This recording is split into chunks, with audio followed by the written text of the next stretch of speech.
دوسرا کہنے لگا چھوڑ، تجھے اس نے کیا کہا ہے، تو اس کو کیوں تنگ کرتا ہے؟ نہ میں اس کو تنگ کروں گا، ایسے کام جاتے جاتے کسی کو انگلی لگا دی، کسی کے آگے پاؤں کر دیا، پاؤں کے بل گر گیا، کوئی کیا کر رہا ہے۔ بعض لوگوں کا مزاج ہوتا ہے، یہ لوگوں کے مزاج میں کمی ہے، شیاطین کا مزاج ہی یہی ہے، اس لیے جو اس مزاج کا بندہ اس کو شیطان کہتے ہیں۔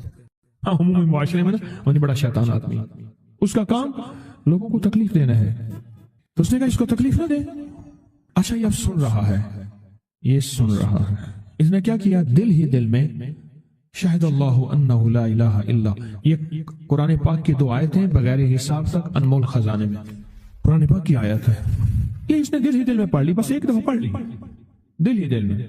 جب دل ہی دل میں اس نے پڑھ لی، دل ہی دل میں، جب دل ہی دل میں اس نے پڑھ لی، اب دوسرا کہتا ہے جو نیک تھا، شریف تھا، ایک شریر تھا، انہوں نے کہا اب بتا، تیری اور میری ذمہ داری ڈیوٹی لگ گئی ہے، صبح تک کسی حفاظت کرے، تجھے کہا تھا نہ چھیڑ اس کو، اب تیری میری ذمہ داری لگ گئی ہے کہ صبح تک اس کی حفاظت کرے۔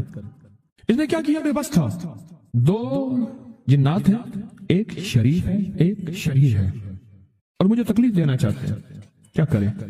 اس نے فوراً اس ہستی کو پکارا جس نے کہا تھا اماں، اس نے فوراً اس ہستی کو پکارا جس کے ہاتھ میں کائنات کے سارے راز، طاقتیں، قوتیں ہیں، اور اس ہستی نے کیا کیا، اب ان کی ڈیوٹی لگا دے، اب ان کی ذمہ داری لگا دے، یہ صبح تک اس کی حفاظت کریں جب تک وہ نہ جاگے۔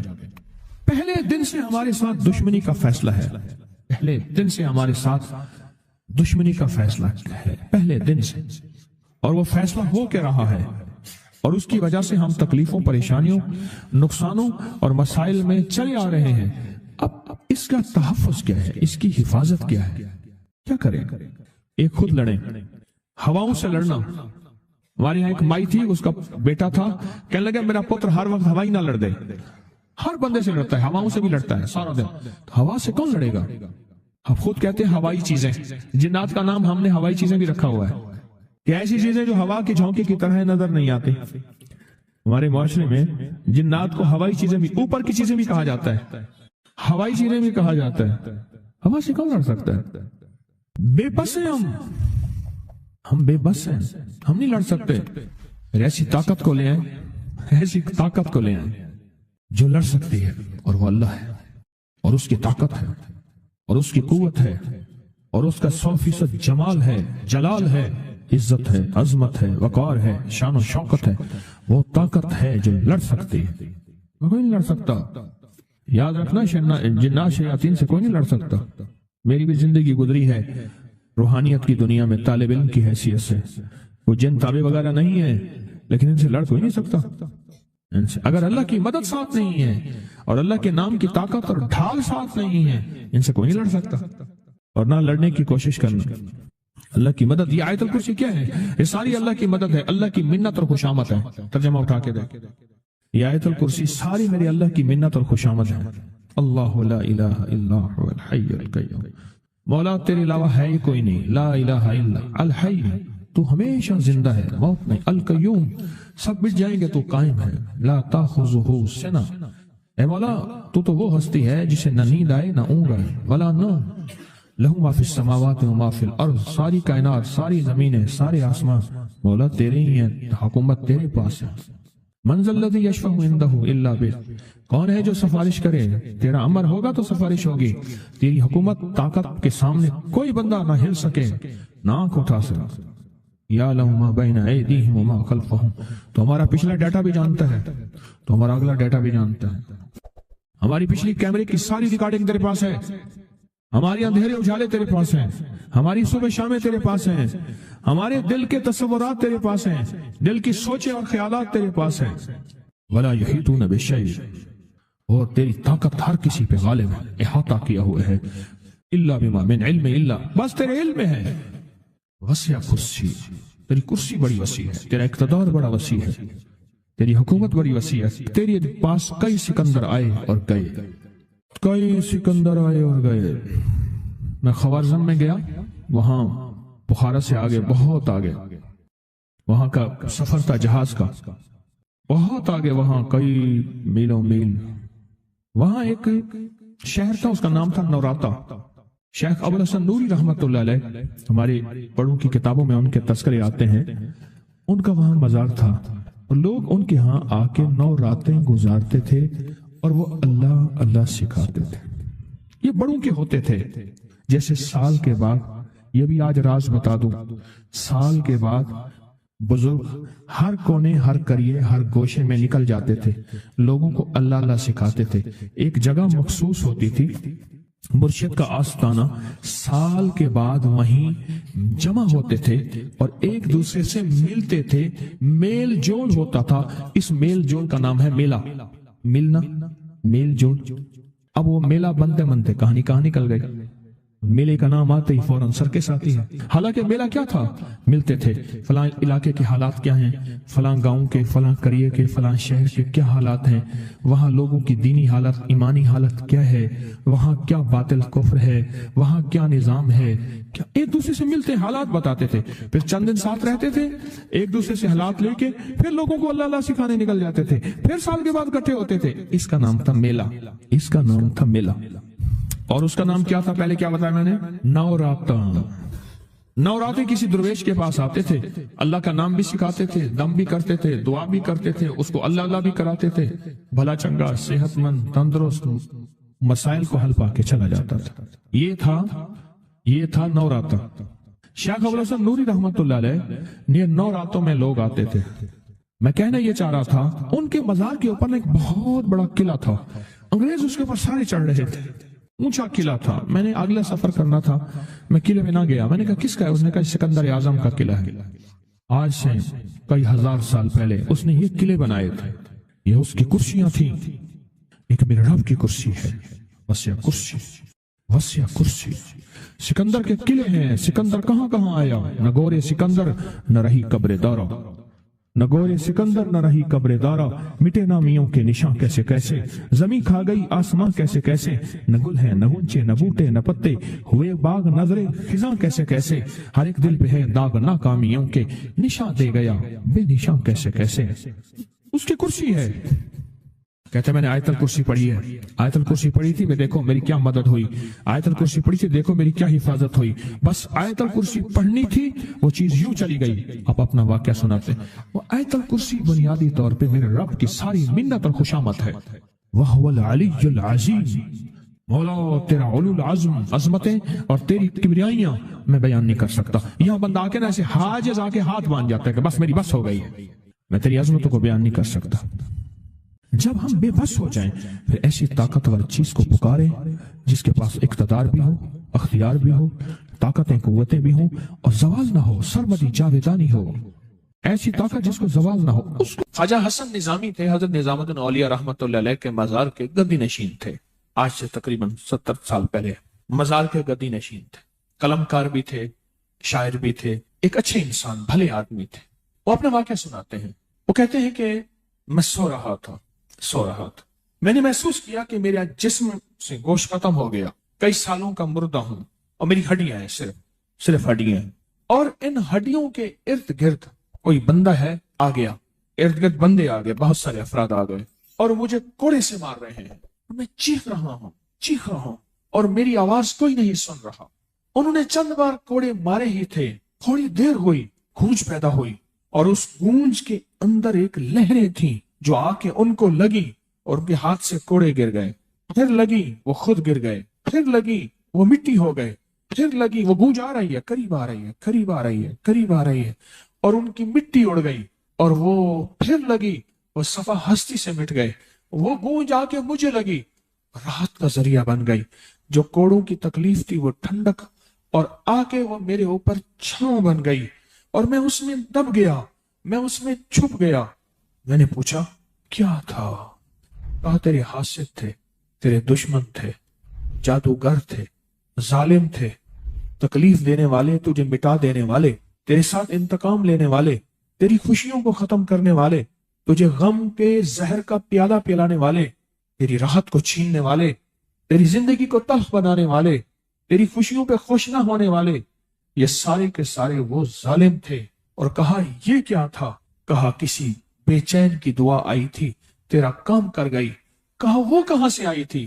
کہا تجھے خبر ہی نہیں تو نے کسی بے چین کو راحت پہنچائی تھی، اور راحت اللہ کی بارگاہ میں اتنی وزنی بن گئی کہ اللہ نے اس کی دعا کو تیرے لیے راحت کا ذریعہ بنایا، تو نے اس کو راحت پہنچائی تھی، اس کی دعاؤں نے تجھے راحت۔ ہمیں دعاؤں کی ضرورت ہے، ہمیں دعاؤں کی ضرورت ہے۔ کہا سن لینا، آج ایک موتی دے رہا ہوں، ساری زندگی یاد رکھنا۔ کہا جو مرشد کی اور والدین کی سختیوں اور تلخیوں کے باوجود بھی دل سے تابعداری کرتا رہا اور خدمت کرتا رہا، مرشد کی اور والدین کی سختیوں اور تلخیوں کے باوجود تابعداری کرتا رہا اور خدمت دل سے کرتا رہا، اور میں اللہ جل شان ہو اسے بغیر مشقت کی ولایت دیں گے۔ یہ مجھے کسی نے بتایا ہے، 100% بتایا۔ مرشد کی اور والدین کی سختیوں اور تلخیوں کے باوجود بھی 100% خدمت کرتا رہا اور تابعداری کرتا رہا۔ یہی الفاظ ہیں، اور یہی کے الفاظ یاد رکھیے گا کبھی پوچھوں تو۔ 100% خدمت کرتا رہا، تابعداری کرتا، سختیوں اور تلخیوں کے باوجود۔ اللہ اسے بغیر مشقت کے، بغیر محنت کے کیا دیں گے؟ ولایت دیں گے، اور اللہ اسے بغیر کمائے تمنگری دیں گے، کمائے تمنگری دیں گے، اور اللہ جل شانہ اس کو بغیر توبہ کے موت نہیں